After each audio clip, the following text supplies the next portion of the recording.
하루 10분 디지털 경제 뉴스 디지털투데이 데일리픽입니다. 2000년대 초반 인기를 끌다가 SNS 확산으로 주춤하던 블로그가 MZ세대를 중심으로 다시 재조명받고 있습니다. 네이버는 블로그를, 카카오는 브런치를 내세우며 블로그 형태의 콘텐츠 플랫폼을 재단장하는 모양새입니다. 네이버는 올 2분기 실적 발표에서 네이버 블로그는 10대와 20대의 새로운 SNS로 재조명받으면서 이들의 콘텐츠 생산 비중이 40%를 넘었고 꾸준히 증가 중이라고 밝혔습니다. 지난해 12월 출시된 블로그 마켓은 지난달 기준 누적 거래액 16억 원, 누적 거래 건수 3만 건을 넘어섰습니다. 블로그가 단순한 일상을 기록하는 공간을 넘어 쇼핑까지 가능한 공간으로 진화했습니다. 카카오는 지난 2015년 SNS와 블로그의 장점을 결합한 콘텐츠 플랫폼 브런치를 선보였습니다. 브런치는 에디터 팀의 승인을 받은 작가 타이틀을 받은 이용자만 글을 작성할 수 있습니다. 블로그와 유사하지만 아무나 글을 작성할 수 없는 점이 특징입니다. 브런치는 블로그와 달리 직접적으로 수익을 창출할 수는 없습니다. 대신 브런치는 작가에게 책을 출판할 기회를 제공합니다. 최근엔 브런치 라디오, 오디오북 출판 프로젝트, 전자책 출판 프로젝트 등을 진행하며 오디오북, 전자책, VOD 등 창작물 형태를 다각화하고 있습니다. 작가들이 활동할 수 있는 무대를 넓혀간다는 계획입니다. 애플이 LCD 모니터에 고성능 CPU와 신경망 엔진을 탑재한 새로운 형태의 모니터를 개발 중이라는 소식입니다. 외신에 따르면 애플이 아이폰 11 시리즈에 쓰인 A13 바이오닉 프로세서를 내장한 새로운 형태의 모니터를 개발하고 있습니다. 신형 모니터에는 A13 프로세서뿐만 아니라 별도의 머신러닝을 가속하는 신경망 엔진도 탑재된 것으로 알려졌습니다. 신형 모니터가 단순한 디스플레이 기능뿐만 아니라 외장 그래픽 가속기 역할도 겸할 것으로 추정되고 있습니다. 맥북 에어 등을 썬더볼트 케이블로 신형 모니터에 연결하면 별도의 그래픽 카드를 장착한 것과 동일한 수준의 고해상도 그래픽이나 신경망 연산 처리 성능을 제공하는 형식입니다. 세계 최대 이커머스 업체인 아마존이 암호화폐를 결제 수단으로 받아들일 수도 있다는 정황이 포착됐습니다.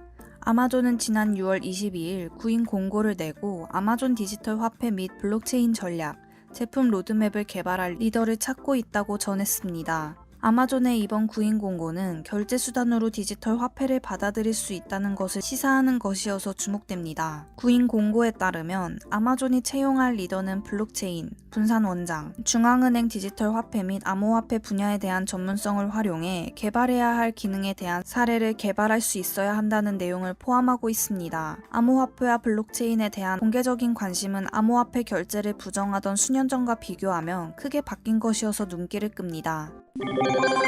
시중은행에 이어 일부 증권사들도 가상자산 시장에 간접 진출하고 있습니다. 지난 5월 SK증권은 가상자산 거래소 지닥 운영사인 피어테크와 디지털 자산 수탁 협약식을 가졌습니다. 이를 통해 두 회사는 디지털 자산 관리 플랫폼을 구축할 것이라고 밝혔습니다. 최근에는 블록체인 기술 기업 해치랩스와 손잡았습니다. 해치랩스는 디지털 자산을 보관하는 지갑 솔루션과 디파이 및 대체불가 토큰을 발행할 수 있는 스마트 컨트랙트 보안 감사도 제공하는 기업입니다. 하나투자증권은 올초 업비트 운영사 두나무 지분 6.15% 지분을 퀄컴으로부터 인수했습니다. 이전에는 가상자산 정보 공시 플랫폼 쟁글 운영사 크로스앵글에도 40억 원을 투자했습니다. 한화자산 운용에서는 디지털 자산팀이 관련 리서치 활동을 통해 시장 모니터링을 하고 있습니다. 유진투자증권은 카카오의 블록체인 기술 계열사 그라운드X와 함께 온라인 계좌를 신규 개설한 고객을 대상으로 가상자산 클레이 이벤트를 진행하고 있습니다. 이들의 공통점은 가상자산 시장에 간접적으로 진출했다는 것입니다. 전통 수익원인 수수료 수익 외에 새 먹거리 시장으로 가상자산은 매력적이지만 규제 불확실성 등으로 국내에서 직접 진출하기에는 부담스럽기 때문입니다. 미래 먹거리로 가상자산을 주목하는 증권사들은 시장 성장성을 모니터링하는 동시에 관련 규제 불확실성이 해소될 것을 대비해 직간접 시장 진출을 지속 모색할 것으로 보입니다.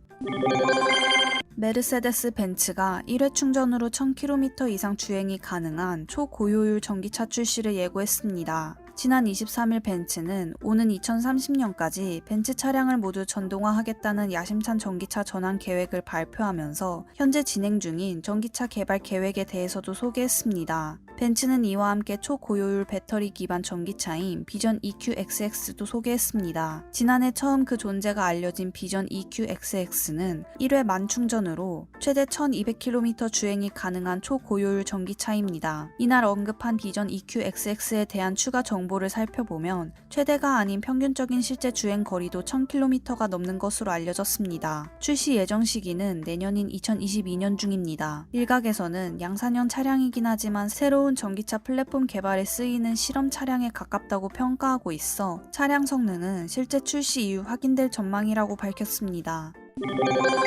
제너럴 모터스가 전기차 쉐보레 볼트 EV를 또다시 리콜합니다. 제너럴 모터스는 23일 배터리 셀 제조 결함이 확인되어 배터리 모듈을 교체한다고 발표했습니다. 최근 볼트 EV에서 발생한 두 건의 화재를 조사한 뒤 제너럴 모터스는 이 같은 결정을 내렸습니다. 볼트 EV에는 LG 에너지 솔루션이 제조한 배터리가 탑재됐습니다. GM과 LG 에너지 솔루션은 해당 차량은 LG 에너지 솔루션이 생산한 배터리 셀을 LG전자가 모듈화해 GM에 납품한 것으로 일부 배터리 모듈 제작 과정에서 문제가 발생했다면서 해당 결함이 있는 배터리 모듈을 교체하기로 했다고 밝혔습니다. LG 에너지 솔루션은 LG전자와 이번 리콜 조치가 원활하게 이루어질 수 있도록 적극 협력하겠다고 밝혔습니다.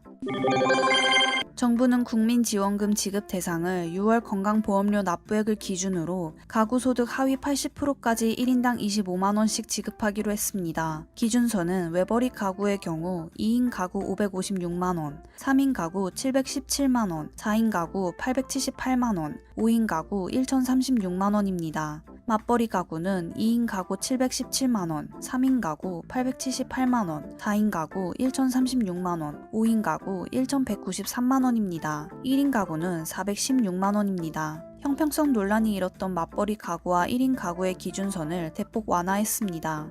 하지만 재산세 과표 9억원 초과 주택을 보유하고 있거나 연간 금융소득이 2천만원 이상인 고액이라면 지급 대상에서 배제됩니다. 재산표 과세 9억원 초과 주택은 공시 가격 약 15억원, 시세로는 약 21억원 수준입니다. 1인당 25만원인 국민지원금 지급 준비 절차가 8월 중순께 완료됩니다. 지급 시기는 코로나 확진자 수 추이 등에 따라 유동적이나 8월 말에서 9월 중순 사이가 될 가능성이 큽니다. 정부는 가급적 추석 전까지 지급을 완료한다는 목표입니다. 행복한 하루 디지털투데이였습니다.